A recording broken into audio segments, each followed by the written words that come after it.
right. So this week I've had this song just stuck in my head all week, and it's been driving me absolutely insane. It's that Sabrina Carpenter song, that Please, Please, Please. It's just everywhere right now on social media, and I just can't escape it. It's the one that goes, heartbreak is one thing, my ego is another. I beg you, don't embarrass me, motherfucker.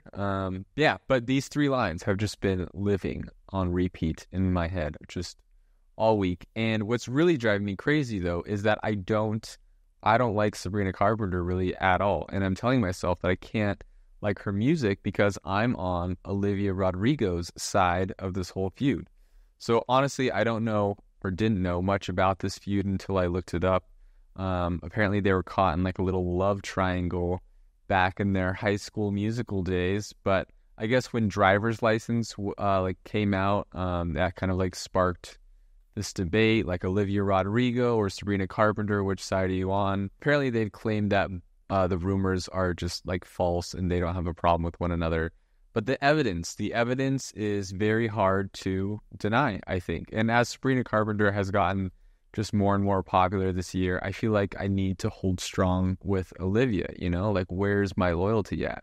But then this got me thinking, what are some other popular debates that have defined just generations? And I'm not talking about like shit like, should the death penalty be abolished, or should everyone have the right to own a gun? Like nobody wants to talk about that or hear me talk about that.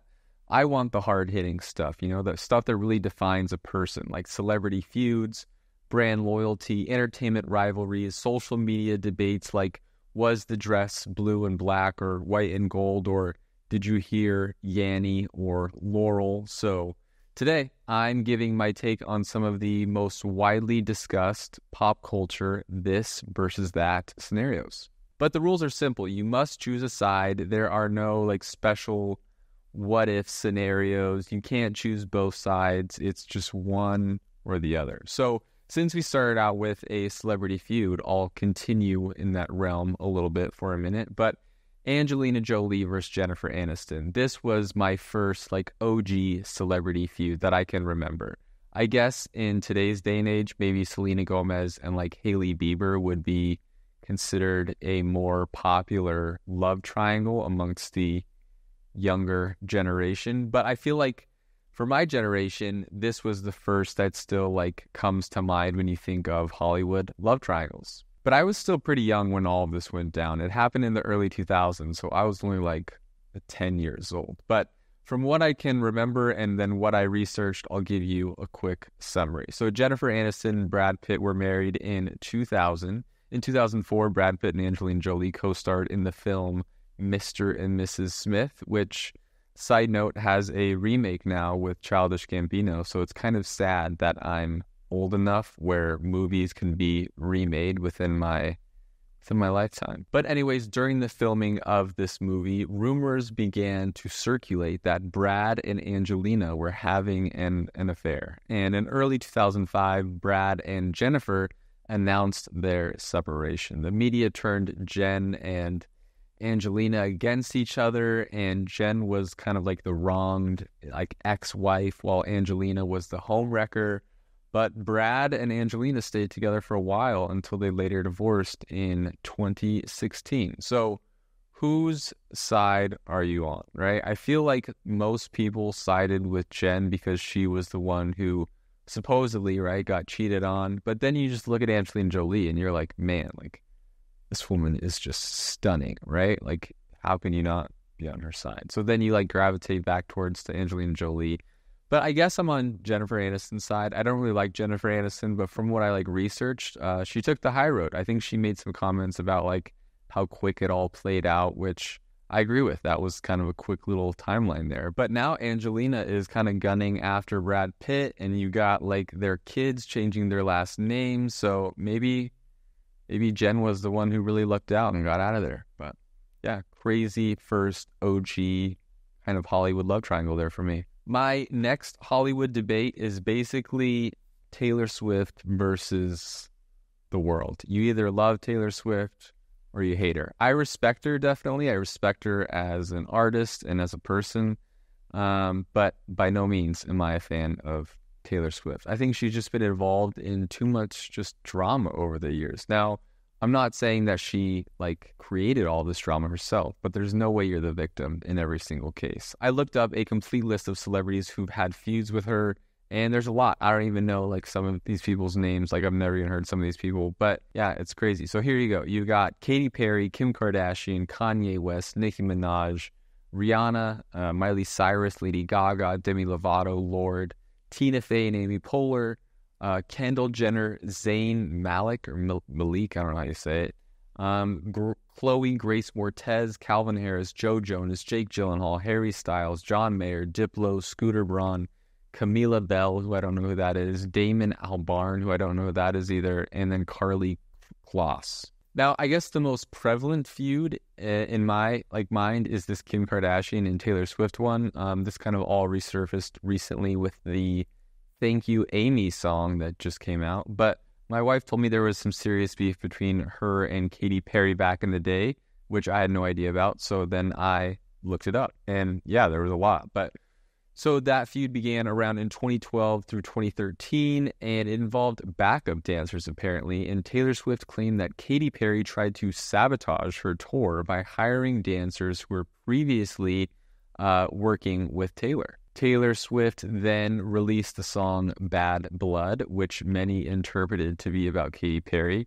And then Katy Perry responded with the song Swish Swish in 2017, which was seen as a diss track aimed at Taylor. But from here on out, this is where kind of like things kind of like took a turn. The following year, Katy Perry sent Taylor Swift a handwritten note and a literal olive branch hoping to make amends. And yeah, Taylor Swift posted it on social media, and apparently the feud's supposedly over. But all of this kind of sounded pretty stupid to me, though. There's no reason why you should have this many enemies in my mind. Now, to be fair, she's also built up a pretty nice little inner circle of A-list celebrities herself. But if someone in her crowd even like associates themselves with a rival, like Kim Kardashian, for example, they have to like publicly explain themselves. So like, for example, Lana Del Rey, Sabrina Carpenter, and Brittany Mahomes, who's not an A-list celebrity, but she's in the group.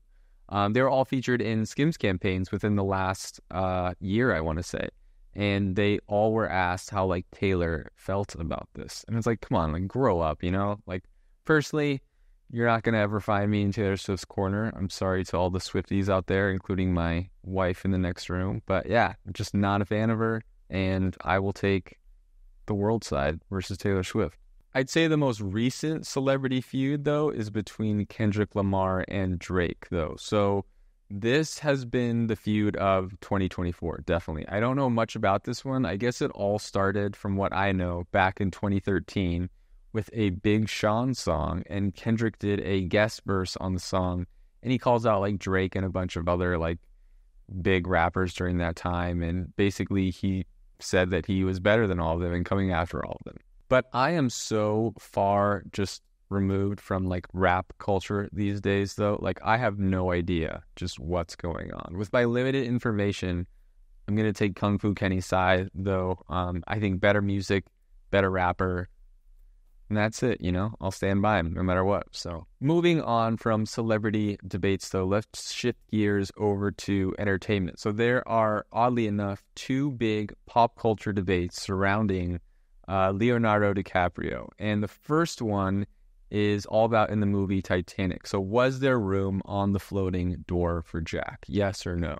Personally, 100,000% yes, there was room. You could have at least switched off maybe every 5 minutes. Personally, I think kicking and treading water probably would have like helped your body stay warm and keep going, opposed to just fucking laying there on the door anyways. But that's always one of my like biggest movie critiques, though, when you're watching something and you're just like, why wouldn't you do this instead? You know, like, why would you make this decision? Like, for example, the easiest one that comes to mind, I think, is in Lord of the Rings. So apologize for any spoilers, but this movie's been out for like decades now, so if you haven't seen it by now, chances are you're not going to. But anyways, after Frodo and Sam destroy the ring, they get swept up by these giant eagles and basically flown to safety. So why wouldn't you just take the eagles to the mountain in the first place. You know, I looked it up once, and supposedly Frodo's journey from Bag End to Mount Doom took something like 200 days. Like, could have been a week-long trip on the back of an eagle, I think. But getting back to the Titanic, I think that was the stupidest ending to a 3-hour movie. It was just a complete waste of time. The other Leo debate, though, was around the movie Inception. So again, apologies for the spoilers, but it's been a while. So was the top going to fall over at the end? This was one of the most infuriating just endings in movie history. We'll never know. But if I had to give my take on it, I'm going to say that the top was going to fall over and stop spinning. This, in my mind, completes the story arc. And that way it wasn't like all for nothing, you know? I've got too much stuff to stress out about anyways. I can't be staying up late at night thinking about this guy's problem, if he's still living in a dream or not. Next comes a classic franchise movie debate. You've got the vampires versus the werewolves. Are you Team Jacob or Team Edward? This was massive during my younger years, but I actually just had a conversation with someone who's never seen a single Twilight, Harry Potter, or Hunger Games movie. I listed off an additional like 15 to 20 movies, and they looked at me like I was just a psychopath, but I was getting like all worked up about this. Like, isn't that insanity to never have seen a single, just one of these movies? Like, it almost doesn't even sound possible. Like, you know how many times I've just binged Harry Potter because there was a marathon on PBS or something, just because it was on TV? Like, it almost seems harder to completely avoid it. But yeah. Anyways, I was Team Edward all the way. That dude like drove around Forks in a Volvo like he just owned the goddamn place. Meanwhile, Jacob was like just like off in the woods wrestling shirtless with a bunch of dudes or something. Who knows what that guy was up to. But yeah, good debate there. If we transition over to TV shows, though, immediately what comes to mind is Seinfeld versus Friends, the two biggest sitcoms of the 90s. Personally, I have never sat down and actually watched Friends all the way through. I've seen like a few episodes, like I know about like the Pivot episode or whatever, but compared to how often I watch reruns of Seinfeld, it's not even close. To me, Seinfeld is the far more superior show. In today's day and age, though, I think the younger generation would say the debate is more between The Office and Friends. And to me, there's no greater show than The Office. It's Office at number 1, Seinfeld at number 2, and then Friends can go away and die forever. When it comes to brand rivalries, though, one of the more popular conversations around the cafeteria when I was younger was Xbox versus PlayStation. I feel like every just young male group had this discussion at one point or another, and your social crowd like kind of somewhat resembled what console you had.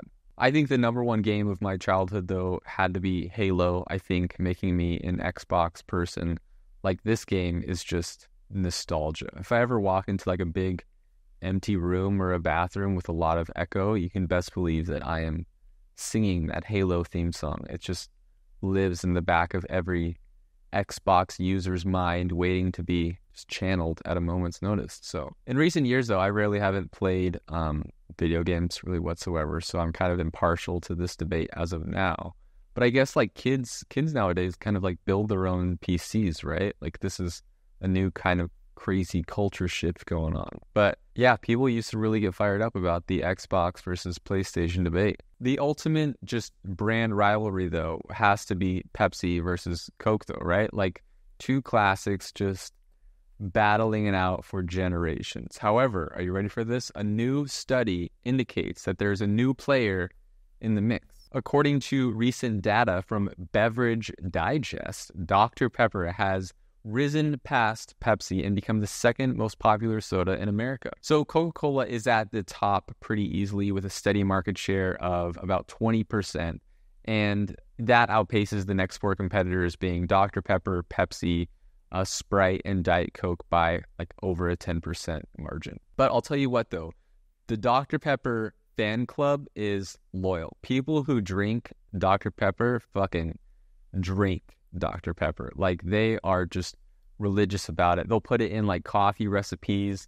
And apparently on TikTok right now, there's a trend where you drink Dr. Pepper with pickles or you add pickle juice into your Dr. Pepper, which to me sounds just absolutely wild. And I like pickles, but I don't think I would do this. So yeah, for me, Coke is number one. You go grab an In-N-Out burger and pair it with a Coke, and it's just like, wow, just 10 out of 10, heaven. Or like a McDonald's Coke. Like, I don't drink a lot of Coke often, but when you do, I love getting that opportunity of that first sip moment when it just burns down your throat. It's just such a good feeling. You know it's bad for you, but it's so great. Anyways, I think that's all that I've got for today. I'm glad that I finally have the time for my mind to just like drift off and think of all of this random shit, because the last 2 weeks have been incredibly stressful. But I'd say we're about like 90% moved in. This is the last room that we have to kind of get like situated and sorted out. So hopefully by the next episode, we'll start seeing some progress in here. But if there are any big like pop culture debates that you think I left out, feel free to let me know and I'll give you my take. But yeah, I think these things are kind of important, it tells a lot about a person, in my opinion. But thank you for listening. I appreciate it. And yeah, I'll talk to you next week.